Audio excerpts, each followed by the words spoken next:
Good morning and welcome to AWS Summit Berlin 2024. I hope you're fully caffeinated because we have a lot of content for you today. This is effectively using Java on serverless and containers. My name is Sascha Möllering and I'm a Principal Specialist Solution Architect for Containers. And this is my colleague Dennis. Dennis, do you introduce yourself? Yes, good morning from my side as well. I'm Dennis Kieselhorst, also Solution Architect at AWS. We help customers on their journey to the cloud and with adapting best practices. And what both Sascha and me have in common is we both love Java. So I started as a Java developer 20 years ago, and the applications are still around. And similar for Sascha, and that's why we love to share some experiences on how to run Java applications on AWS and what are the best practices. And usually customers run Java on either AWS Lambda or containers or a mix of that. And that's why today's goal is to share best practices for both of the areas. I will start with Lambda, and Sascha will cover containers later on. So, first of all, why are we here at all? So we meet a lot of customers who tell us, well, Dennis, what's next after Java? Where do we need to move from? Shall we migrate to Python or TypeScript or something else? And my answer is always, why would you do that? Because Java is a great language. There's a huge ecosystem behind that. Your people, they know Java, they have a lot of experience, and you invested a lot into your existing code base. So why would you move away? And if you look at the popularity, Java is still one of the most popular languages. There are some other statistics where sometimes it's third or on a different rank, but overall Java is still in the top ranks of the programming languages. And we see Java evolving in certain areas, so there are new versions coming out. And we are, as Amazon, also contributing to that as part of the Java community process. So we are also offering an own distribution of the OpenJDK called Corretto that you can also use free of charge. Before we dig into the optimizations, I'd put a disclaimer on what to pay attention to, and this is measuring, right? So you should not just blindly take everything that we show you today and apply it to your application and then feel you are good to go. First, try to look at where are you with response times, for example, and don't just blindly take all what we say today, because there may be things that have no effect for you at all. So first measure, then try certain things out that we show you today and measure afterwards if it's worth doing it, right? So if you have no problem and everything is fine and the response times are okay, you potentially don't need all of the optimizations we show you today. So measuring things, establishing observability, have metrics and traces in place is the foundation, and there are additional sessions for you today that cover it as well. We also have a lot of partners around here who offer solutions for that. Now, let me start with the optimizations for AWS Lambda. So for those of you who don't know, Lambda is a serverless compute service. You can run your application without the need of managing servers. You can just deploy your application there and focus on the code base. No need to upgrade operating systems. It scales automatically. So that's the benefit of AWS Lambda. And if you want to run Java on Lambda, you need to decide for a version. And that's the first recommendation, because I see a lot of customers still being happy with Java 8, and we have long-term support for it, right? So there is still support for Java 8, and we have the team still making updates to the managed runtime environment. But just by upgrading to a newer version, you get a lot of benefits. On the one hand, there are new features like virtual threads and garbage collection improvements. But on the other hand, Java as a language is also being optimized. So there are a lot of fixes, patches, and performance optimization that you are missing out on when you stick with the older versions, right? And if you're now feeling, okay, the lift is pretty heavy for me, there are a lot of tasks involved, later on at the end of the session, I will show you also a helpful tool that can upgrade Java versions for you. So that's the first thing to look at, just what Java version am I using? Can I run at 17 or 21 is the latest long-term support version. Now, you need to configure, once you decided for a managed runtime, you need to configure your function on Lambda. And it's different from containers and classic compute with your application server. In Lambda, you have memory control. So you just configure the amount of memory, and you get a percentage of CPU and network capacity based on the memory control. And that's important to understand. And the question we always get is, okay, how do I know what's the ideal value for it? Because the more memory you configure, the more expensive the executions are, right? So you want to find the ideal value. And for that, there's an open source tool called Lambda Power Tuning. So you don't need to experiment on your own. You can just use the tool. It will run your function in different configurations. And then you get a nice visualization that helps you seeing the ideal value. And in the example here, you can see that 2 gigs is a good configuration because the duration is significantly less and you pay per execution duration. So the costs are almost identical. So that's the better value to choose there. There's also AWS Compute Optimizer that you can use in the AWS console. For that, it provides recommendations as well. Another thing to keep in mind with the memory configuration is if you have an I/O-bound workload, so an I/O-intensive thing that you are doing and you like to leverage multi-threading of the CPU. And for that, you need to know that there's a boundary at 1,769 max where you get 1 vCPU. And if you stay below that, you can't benefit from the hyper-threading capabilities. So if it's I/O intensive, try increasing the memory control to get more CPU and to benefit from hyper-threading.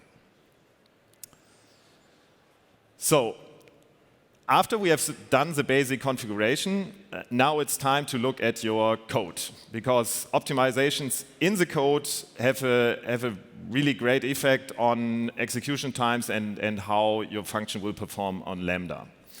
And to understand that, let's take a look at the life cycle of a Lambda function. It's different compared to a classic application server or a servlet container like Tomcat. We have 3 phases here. The first one is build and deploy, which means you have your Gradle or Maven definition, you compile it, you package it, and you deploy it. It's pretty similar to how you do it with a classic application server.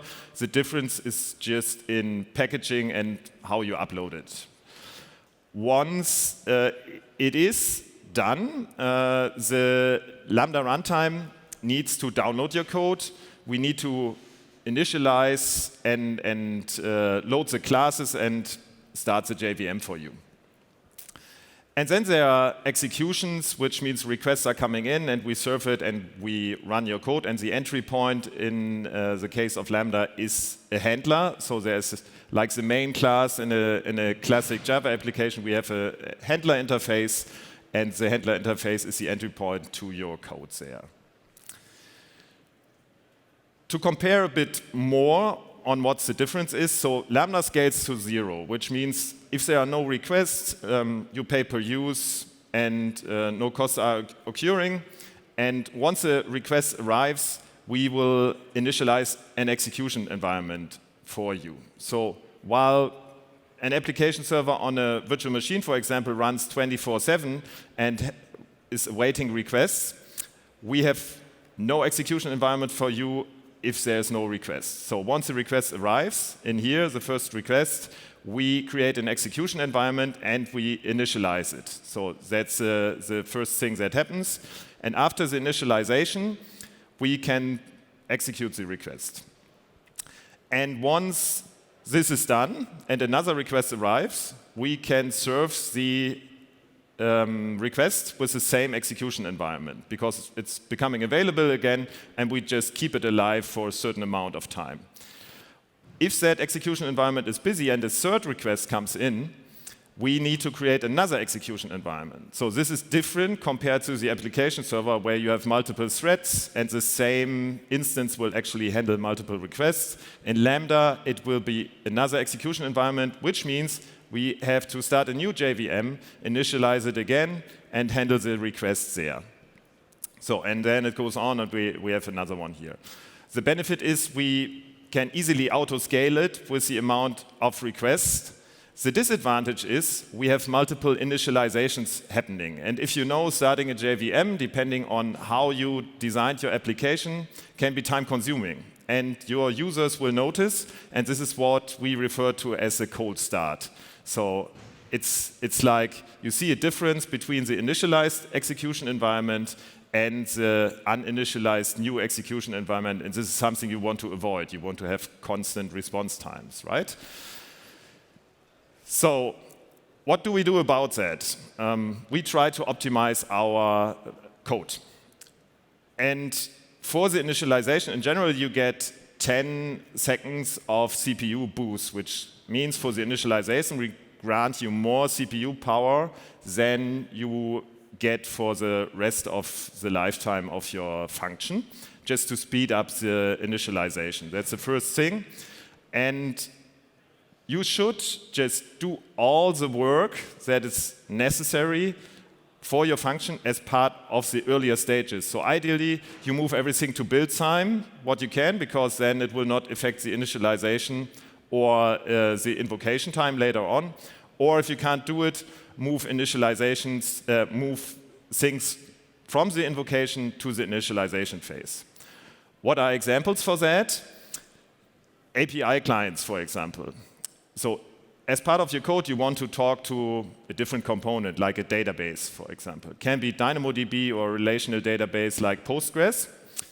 And you need to configure what's the endpoint that am I talking to, credentials, for example, and those initializations for the client, that should ideally happen in a constructor or static initializer, and you should avoid things like a lazy init once the first invocation happens, right? Because then your users will notice, because it will just get initialized as soon as the invocation is done. And you will not benefit from the CPU boost as well. So move that to an earlier phase. Ideally, sometimes you can also pre-configure it at build time, using properties, for example, that you just inject, and then it's not necessary to load it dynamically from a configuration management service, for example. With regards to API clients, oftentimes SDKs are in use, and we have an SDK as well, the AWS SDK for Java. And there are two versions available. And a lot of samples are out there that are still using AWS SDK for Java version 1. And it's also still maintained, so you still get update. And you may think it's all working, it's all fine. But we recommend to upgrade the SDK to version 2. It's not a drop-in replacement, so the package names are slightly different and the class names as well. But there you have the latest improvements and also the option to plug in an HTTP client, because the API communication always happens via HTTP. And we did a comparison and found out that the CRT HTTP client actually offers the best performance for us. So it's like 76% in startup latency improved compared to other clients. And this is why we recommend using this CRT HTTP client. It's not enabled by default. You need to plug it in explicitly. You can also use other options like the HTTP clients there, depending on what you prefer. But CRT, in our case, showed the best results. So this was about the API clients. Now let's take a look into dependency injection. So overall with dependencies, the benefit and sometimes also the disadvantage of Maven and Gradle is you can easily manage dependencies and they can easily bring in transitive dependencies to your application. So take a look at what is actually part of your application and try to find out, do I really need it, or is it just something that transitively got pulled in? Because the size overall matters as well. The bigger your package is, the longer it takes for the Lambda service to download your code. With regards to injection, we got used to somehow with Spring when the auto-wiring capabilities came up, which is pretty convenient. But dependency injection and especially the annotation scanning adds a lot of class loading, and that takes time. So ideally, do not scan the whole class path, but limit the scanning. Or you can also do specific injections. I know a lot of you probably love Spring. We also added a project called AWS Serverless Java Container where you can do the lift and shift for Spring applications, and it helps limiting the classic dependency injection that Spring does out of the box. If you can also consider other dependency injection frameworks like Dagger, for example. So we are not saying you should do everything without it and do it by hand, because that would be not convenient for us as developers being used to it, but just pay attention to what the frameworks do under the hood, because that is time consuming for this scenario here.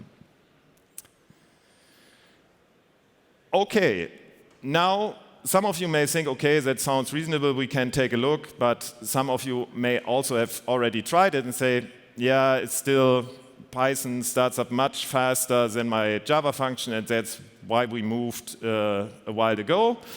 And we heard that and launched a feature called Lambda Snapstart to address it. So Lambda Snapstart is a service feature where you can enable the service to take snapshots of your initialized JVM, and that's how we can achieve up to 10 times faster startup performance.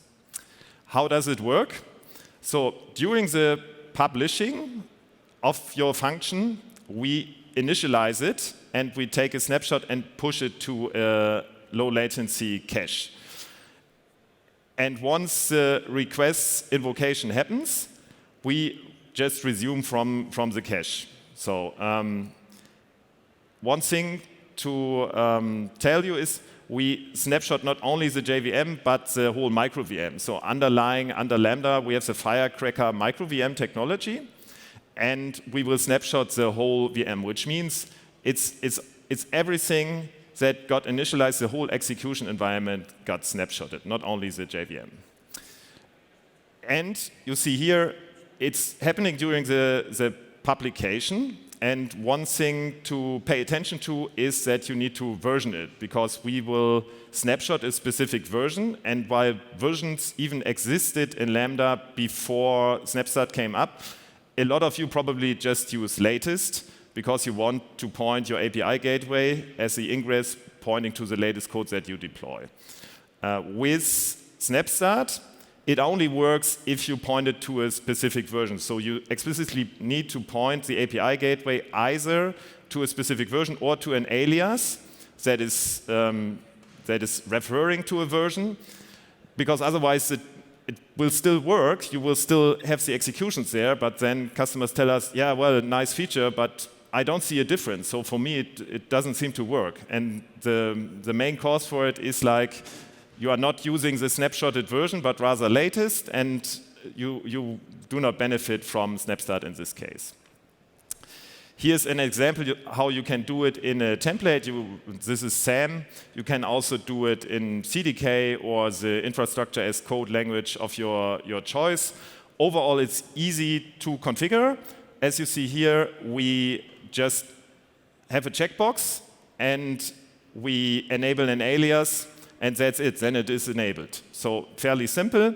And once we've done that, during the invocation, we can just resume from the snapshot, which means the execution environment will not be initialized, as in the scenario before, but we already take the initialized JVM and restore it, and this is much faster than booting up a new JVM, loading the classes, and all this kind of stuff. So, and then the invocations can happen as before, and we can actually also map it to the phase and the lifecycle that we've seen before. So while this sounds great, what are the trade-offs? Think about what happens during initialization and what things to pay attention to, because some things may be in that snapshot that you don't want there to be.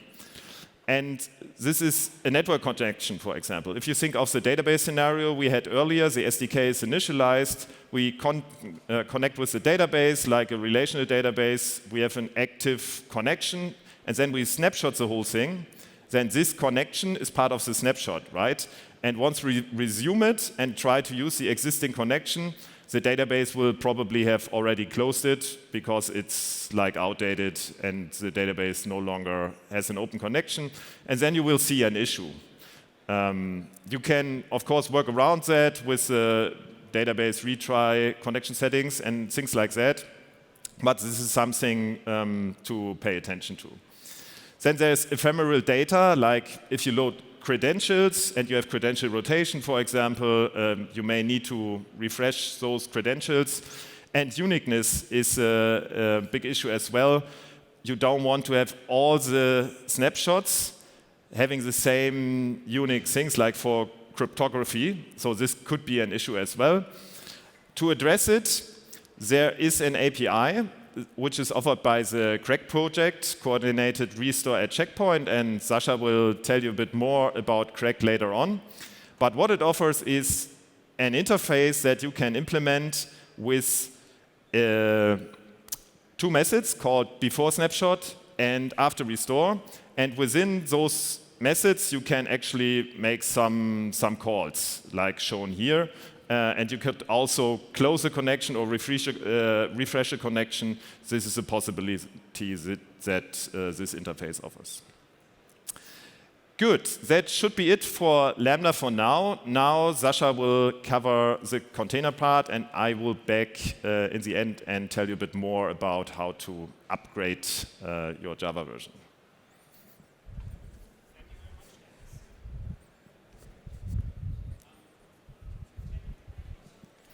Serverless and micro wasn't on. So thank you very much, Dennis.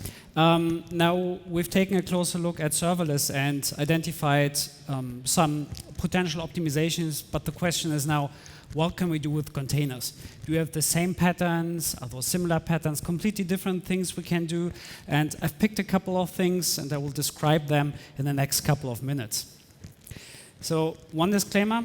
All the things I will show today you can apply to Amazon ECS and also Amazon EKS. So this means you don't have to pick a specific orchestrator in order to gain those performance improvements, but you can basically use this for ECS and EKS as well. The challenge that a lot of customers are facing is that they have slow startup. So imagine you've just migrated your application from your on-prem environment where everything can burst to a container environment where you have strict limits and requests for CPU and in memory. And obviously, C groups then catch this, and you have throttling of your environment. So typically, what we see is that customers have high CPU consumption, high memory consumption, and also sometimes that applications are crashing because of out-of-memory errors. So how does this initialization phase look like from a containers perspective? Well, actually, it's pretty straightforward. So first thing that you do, obviously, is if you deploy a new pod or task to a host, then your container starts. And what happens is that the container image is retrieved from your container registry. Then inside of the container, the Java virtual machine is starting up, and then the whole bootstrapping phase starts. So this means You are initializing the context, you do bytecode verification, annotation scanning, and so on and so on. A couple of things also, of course, depend on the frameworks that you're using. And then, if everything is up and running, you can run multiple methods, you can handle multiple requests concurrently. So to put this into context, Java on a container works a little bit differently compared to AWS Lambda. So you initialize the environment once, handle multiple requests with the same instance concurrently, and then your instance keeps running all the time after requests have been processed. And then you can also scale up based on metrics or manually, depending on how you want to implement your scaling mechanism. And the performance improvement techniques I want to cover today are basically reducing the container image size. This is obviously not just for Java, but this can be also used for your JavaScript application, for your Golang application. It doesn't really matter. Then ahead of time compilation using GraalVM. Then one thing that Dennis already talked about a bit today is coordinated restore at a checkpoint or crack. And then optimize price performance ratio with AWS Graviton. So let's start with reducing container image size. Of course, we all know primitive optimization is the root of all evil. So if you're not sure if you have to optimize, please measure and also define your optimization goals. This is really important that you have an optimization goal. So first tip is obviously to keep your container small. And there are a couple of different ways how you can actually achieve that. So one of the ways that a lot of customers are using is to use multi-stage builds. And basically how this works is that you have a build stage to build your application and to package everything together, to use all the dependencies, and then package everything up and copy it to your target container image. So you have a very compact way of building your containers. The other benefit is that you have an encapsulated building environment. So this means you don't have dependency on your host. It's just the container runtime, and that's basically it. So you can run your builds also on your local workstation, your CI/CD environment, on an EC2 instance. It doesn't really matter. What you can also do is to use a minimalistic operating system. There are a few popular choices like Alpine Linux, for instance, or similar. A very interesting alternative if you're using statically linked binaries could be BusyBox, GoBox, or something like this. And also please keep in mind not all runtimes are equal. So this is really important. Ask yourself, does your application have a very strong cold start phase? So there are a couple of Java frameworks out that have this very resource-heavy initialization phase. So one optimization technique to compress those images a little bit more is to use the standard compression algorithm. So if you think of container images, what you see is that those images are distributed as a bundle of layers. And those are stacked on top of each other using an overlay file system at runtime. And a container image builder compresses each image layer before pushing it into a container image registry. This could be ECR, for instance. And by default, the building process is using the gzip algorithm for that. So when the container runtime downloads each image layer, the runtime decompresses the content into the container runtime storage system. And an alternative way of doing this compression is to use the Z-standard compression algorithm, which is developed by Meta.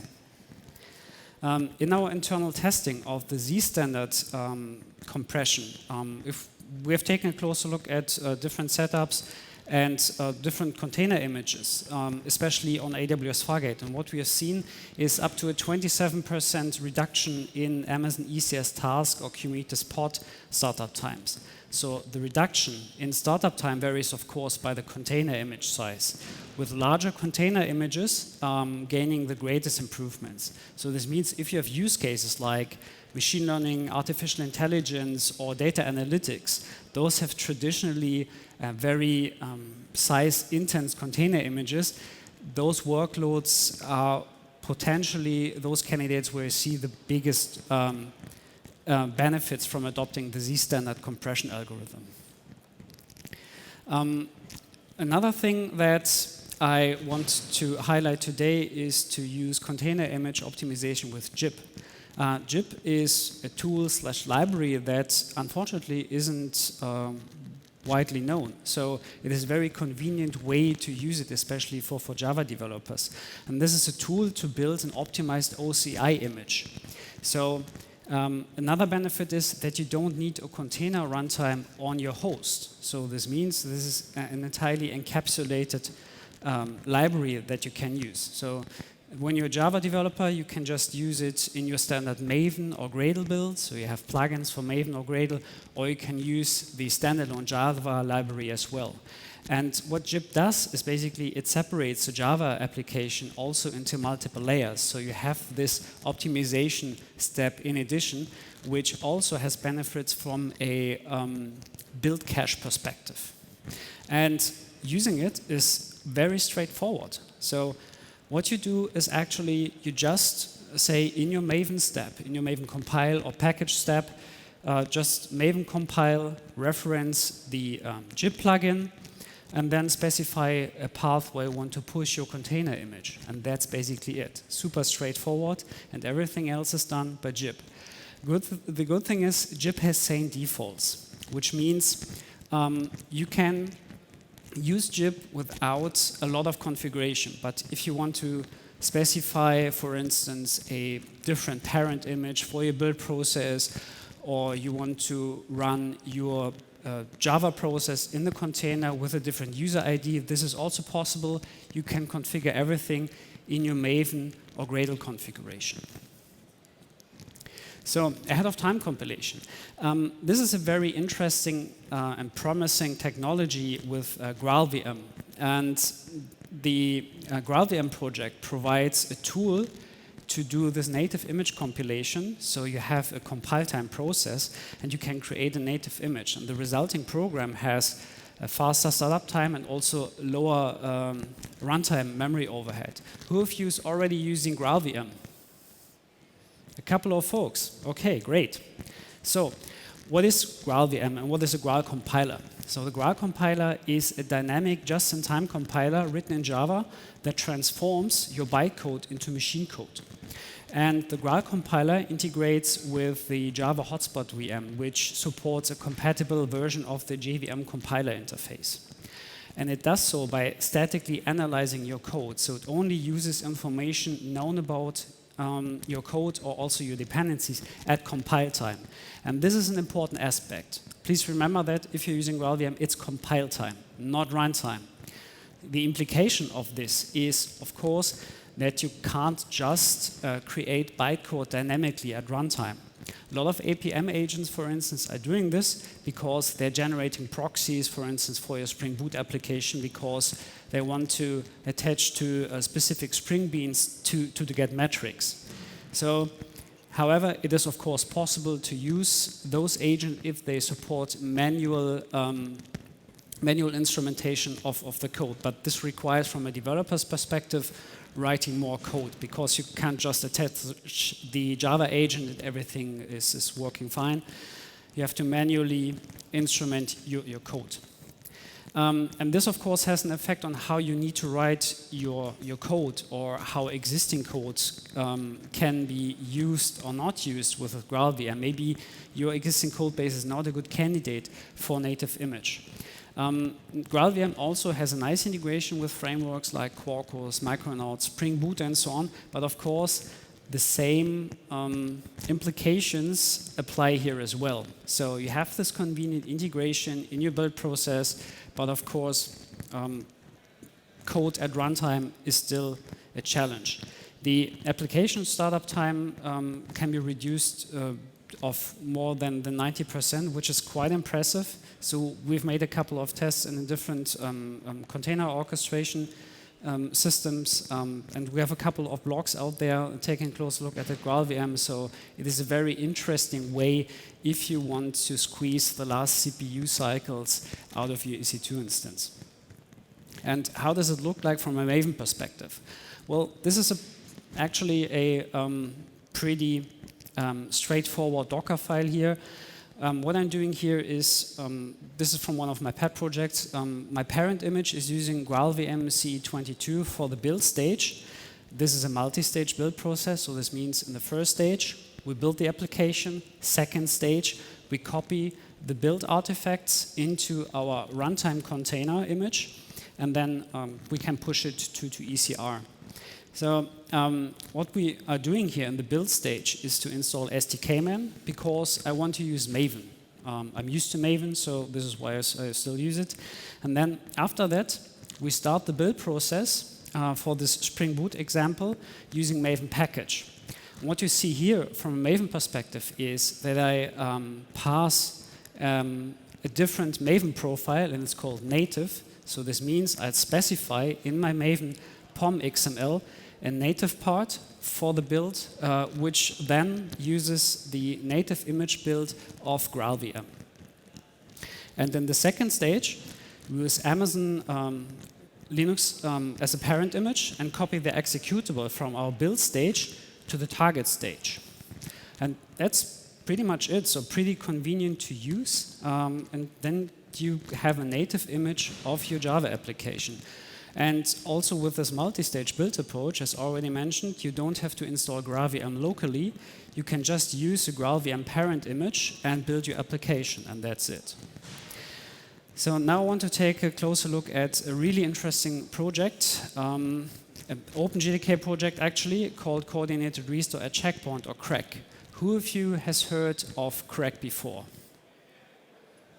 Couple of folks, okay, great. So over the last month, I've become really a big fan of CRAC, and it brings amazing performance improvements with reasonable effort.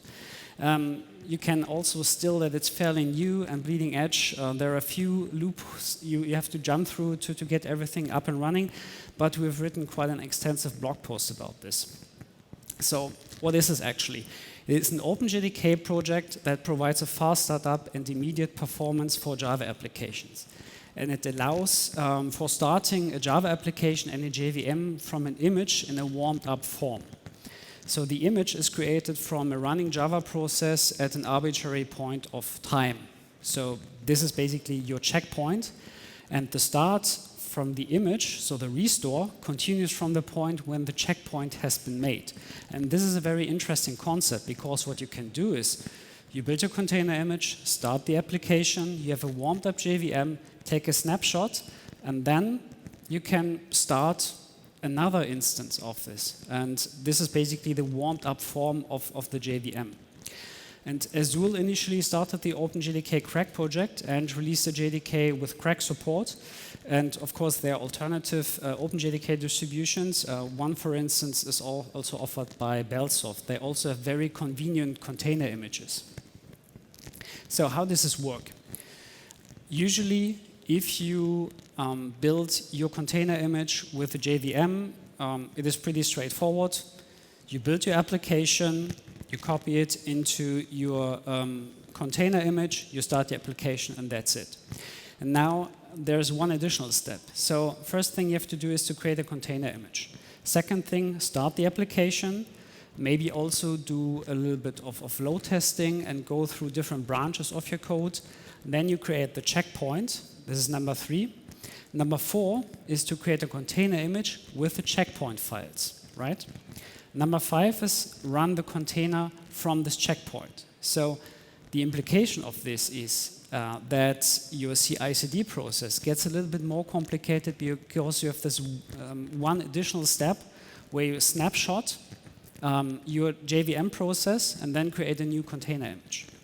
So how does this look like? Good thing is we have an implementation for that. You can find this in a GitHub repository, and this QR code also will lead you to an extensive blog post describing pros and cons, how you can implement this, and some of the design choices we have made here. So we have a multi-step build process here. So the first step would be, of course, obviously to check out the code from a code commit repository. Then we build our container image. So then the third step would be the checkpointing, so starting the container image, doing a checkpoint, and then building a new container image based on the snapshot, and then we actually have a container image with the warmed up JVM in a snapshotted form that we can deploy to an Amazon EKS cluster. For implementation, we have chosen Amazon EKS because we need some additional Linux capabilities, which is quite convenient to use with Amazon EKS, because in your deployment configuration, you just specify additional security parameters from a Kubernetes perspective.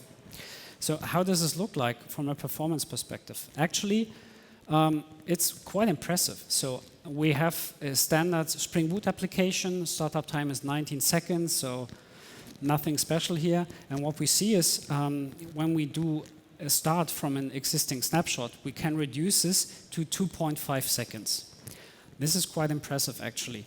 We have tested also with different storage backends, because you don't have to store the snapshots in a container image. You can also store it in EFS or S3. And of course, if you're using different storage backends, it has an implication, because file system access is necessary. Sometimes it makes sense to put those snapshot files in a container image. Sometimes it makes sense to place it on an EFS volume, because you just want to have one container image with a very basic set of dependencies, and then have one place to store your snapshot files.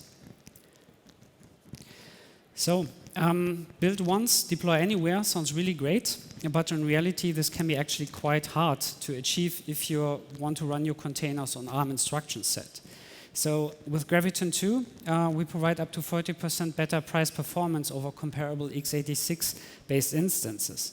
And if you want to run your container images on x86 and on ARM64, you need a manifest list, which basically specifies that you, for a specific tag, you have 2 different container images for different instruction sets. This is actually pretty straightforward to implement. So with code pipeline and code build, you can automate the creation of this architecture-specific container images, which can be pushed to ECR. So in our example here, we have 3 different steps in code build. So we have code build for x86, code build for ARM64, and then code build to create a manifest list. So this means we create this OCI compatible container image with the manifest list, push everything to ECR, and then if the container image is pulled, the container runtime on the host specifies which instruction set is used. If it's x86 or ARM64, and depending on that, different container images are pulled. So with this multi-architecture approach, you can build your container images for different instruction sets, and then just use it also on a mixed cluster.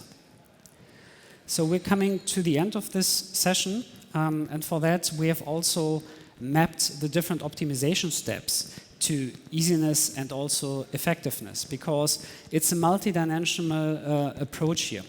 What we see is some optimization steps are quite easy to achieve, but they're not as effective as others. So for instance, container image size reduction is quite easy to achieve, but can be quite complex. But the effectiveness is not so high. On the other side of the spectrum, we have ahead of time compilation with GraalVM, which means this quite hard to implement depending on your application, dependencies, libraries, and so on. But the effectiveness is quite high. So you get a very good performance and very little memory overhead. And we've done the same for AWS Lambda as well. And Dennis will take a closer look at those. Yeah, and for Lambda, the recommendation overall is take a look at Snapshot. So this is one you see. It's not as easy to implement compared to just monitoring and try to tweak something. But with regards to looking at networking connections and the trade-offs that I've shown to you, it's just a checkbox, a double check of what's part of the snapshot, and then that's a good thing to optimize here. Lastly, just a recommendation to take a look at Amazon Q Developer. I will not go into detail today because there's a dedicated session later on today, but just highlight one functionality, and this is the possibility to upgrade Java versions with Q Developer. So we build it for you. We have a knowledge base where we have the known issues that happen during these upgrades, and we can deliver a patch to you that helps you upgrading it. And we also offer IDE integration in VS Code and IntelliJ. Our success story about that is internal. So we have an Amazon team that managed to upgrade 1,000 Java applications in just 2 days, which means we had 10 minutes for each application. And this really provides good results. So you can more focus on really advancing your code and the business functionality, and there is no need to pay attention too much for those maintenance tasks and upgrade activities. Lastly, we know it was a lot of content today. We are almost over time, and we provide additional resources as part of our Java on AWS Immersion Day. So there you can really get hands-on. We are also happy to run it with you. If you feel there's a team in your company and you want that we facilitate it, just reach out to your AWS account team, and we are happy to schedule individual sessions with you. With that, thanks a lot. If you liked it, please provide feedback in the app. That helps us also to be there at the next AWS Summit in Hamburg next time. And we wish you a nice day and hope to see you again soon.